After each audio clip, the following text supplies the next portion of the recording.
بخاری اور صحیح مسلم کی متفق علیہ حدیث ہے. عبد الرحمن تابعی کہتے ہیں کہ ہم قادسیہ میں تھے جب پرشین امپائر گری اور مسلمانوں کے قبضے میں آگے وہ سارے علاقے. تو وہ کہتے ہیں کہ ہمارے اندر اس وقت 2 سینئر اصحاب، ان میں سے ایک تو بدری صحابی ہیں، سہل ابن حنیف رضی اللہ تعالیٰ عنہ، وہ موجود تھے.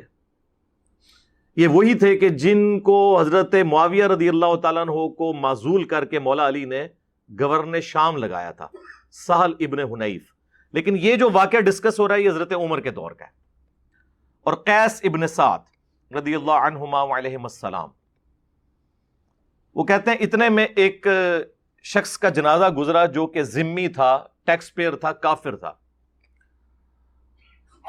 تو وہ دونوں اصحاب جو ہے نا کھڑے ہو گئے اس جنازے کو دیکھ کے.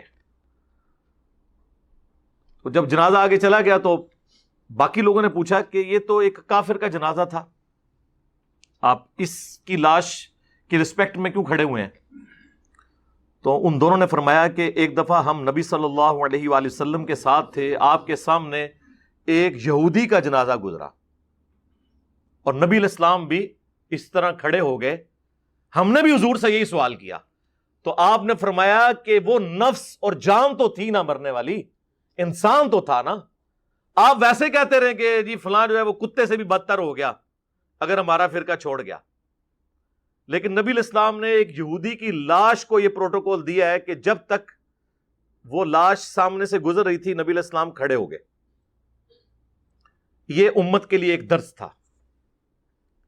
ویسے تو ہمیں بتایا جاتا ہے جی وہ صحیح مسلم کے اندر حدیث ہے کہ جو شخص کسی کا، تو نبی صلی اللہ علیہ وآلہ وسلم نے فرمایا اس سے بہتر ہے کہ وہ انگاروں پر بیٹھے اور وہ انگارے اس کے کپڑوں اور کھال کو بھی جلا دینا.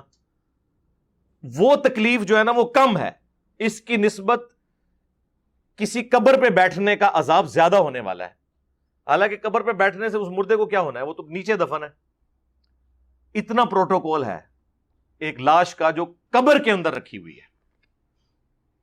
جامعہ ترمذی اور سنن ابن ماجہ کے اندر حدیث ہے کہ ایک مسلمان کی حرمت اور عزت جو ہے وہ کعبے سے بھی بڑھ کر ہے. مجھے بتائیں اگر کعبے کی اینٹ سے اینٹ بجائی جا رہی ہو، وہاں کھڑے ہو کر کوئی لنچ کر سکتا ہے اس طرح ٹیبل لگا کے؟ کوئی مسلمان گیا گزرا ہو جتنا مرضی، یا وہ کعبے کی حرمت کی حفاظت کی کوشش کرے گا؟ کھانا پینا ہی بھول جائے گا اسے. اور کعبے سے بڑھ کر جس کی حرمت تھی اس کی لاش رکھی ہوئی ہے اور یہ لوگ کھانا پینا کر رہے ہیں بالکل بے فکری کے ساتھ. میں آپ کو کمپیریزن بتا رہا ہوں. اسی لیے دیکھیں نبی علیہ السلام نے بڑی سمجھداری کے ساتھ وہ خطبہ دیا تھا، یوم النحر کا خطبہ، جو حجۃ الوداع یوم عرفہ سے اگلے دن قربانی کا دن آیا، اس کا خطبہ بخاری اور مسلم میں ہے. کافی ڈیٹیلڈ خطبہ ہے. اس میں الفاظ ہیں کہ نبی صلی اللہ علیہ وآلہ وسلم نے فرمایا جس طرح اس حرمت والے مہینے ذوالحجہ کی حرمت ہے،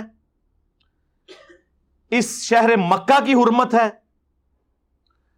آج کے اس قربانی کے دن کی حرمت ہے 10 ذوالحجہ کی، اسی طریقے سے اللہ تعالی کے نزدیک تمہاری جان، مال اور عزت ایک مسلمان کی دوسرے کے حق میں حرام ہے.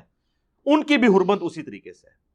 نبی علیہ السلام نے یہ 3 چیزوں کو 3 چیزوں سے کمپیئر اس لیے کیا کہ ذوالحجہ کی حرمت تو سارے مان لیں گے، کعبے کی حرمت بھی مان لیں گے، قربانی کے دن کو بھی بڑی عزت دیں گے، لیکن حقوق العباد کے معاملے میں ڈھیلے ہو جائیں گے. نبی علیہ السلام نے ان 3 چیزوں کے ایکویلنٹ پھر 3 چیزیں گنوائیں، جان، مال، عزت ایک مسلمان کی دوسرے مسلمان کے حق میں حرام ہے. جس طرح کہ اس طرح تم حرام سمجھتے ہو ذوالحجہ کی حرمت کو پامال کرنا، یا کعبہ شریف کی حرمت کو پامال کرنا، یا قربانی کے دن کی حرمت کو پامال کرنا. کمپیرزن دیکھیں، یہ ہے وہ دین جو کتابوں کے اندر آیا ہوا ہے. یہ جذباتی دین نہیں ہے، یہ دین کی روح ہے.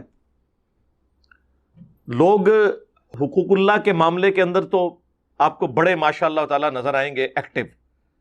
حقوق العباد کے حوالے سے جہاں کہیں بھی کبھی ٹیسٹ آیا ہے مسلمان کے اوپر، میں نے تو مسلمانوں کو فیل ہوتے ہوئے دیکھا ہے. جس کی زندہ مثال یہ والی ایکٹیویٹی ہوئی. یہ تو انسان اپنے آپ کو وہاں رکھ کے دیکھے نا. بخاری اور مسلم دونوں میں حدیث ہے، اس ذات کی قسم جس کے قبضے قدرت میں میری جان ہے، تم اس وقت تک مؤمن ہو ہی نہیں سکتے جب تک کہ اپنے بھائی کے حق میں بھی وہ چیز پسند نہ کر لو جو اپنے حق میں پسند کرتے ہو.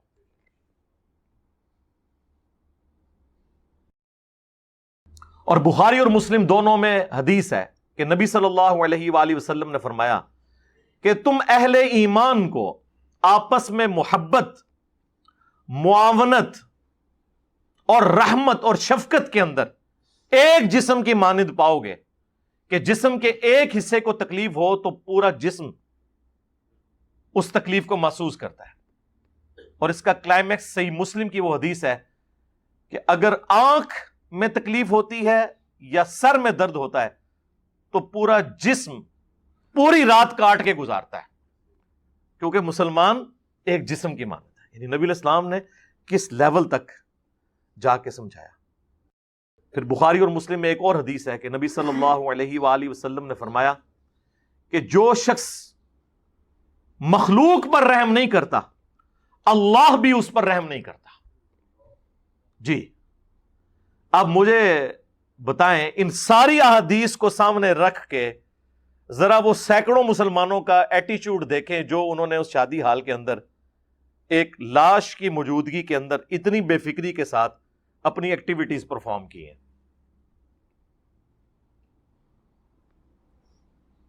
نعرے لگوا لیں ان سے، نعروں میں ان کا مقابلہ کوئی نہیں کر سکتا، ٹوکے اٹھانے میں ان کا مقابلہ کوئی نہیں کر سکتا.